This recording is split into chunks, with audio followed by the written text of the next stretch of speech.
রব্বুল আলামিন বলেন, কুল ইন্নাল মাউতাল্লাযী তাফিররুনা মিনহু ফাইন্নাহু মুলাকীকুম সুম্মা তুরাদ্দুনা ইলা আলিমিল গায়বি ওয়াশ শাহাদাতি ফায়ুনাব্বিউকুম বিমা কুনতুম তা'মালুন। মুহতারাম হাজিরিন, পৃথিবীতে এমন কোনো বস্তু নেই যেই বিষয়ের মধ্যে কোনো ইখতিলাফ নেই, যেই বিষয়ের মধ্যে কোনো মতানৈক্য নেই, যেই বিষয়ের মধ্যে কোনো বিরোধ নেই। কিন্তু এমন একটি জিনিস রয়েছে, এমন একটি বিষয় রয়েছে যেই বিষয়ের ব্যাপারে সকলেই একমত, আর সেটা হলো মৃত্যু।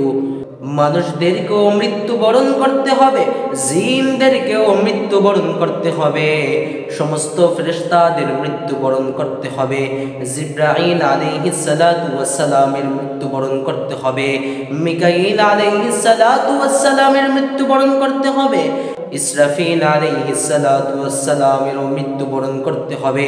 এমনকি আপনার আমার জান যিনি কবজ করেন সেই আজরাইল আলাইহিস সালাতু ওয়াস সালামকেও একদিন মৃত্যুবরণ করতে হবে, এমনকি মৃত্যুরও একদিন মৃত্যুবরণ করতে হবে। প্রশ্ন হলো, তাহলে বাকি থাকবে কে? রব্বুল আলামিন বলেন, কুল্লু মান আলাইহা ফান ওয়া ইয়াবকা ওয়াজহু রাব্বিকা যুল জালালি ওয়াল ইকরাম। সব কিছু ধ্বংস হয়ে যাবে, কেবলমাত্র বাকি থাকবে ওই মহান সত্তা যিনি মহিমাময় মহানুভব।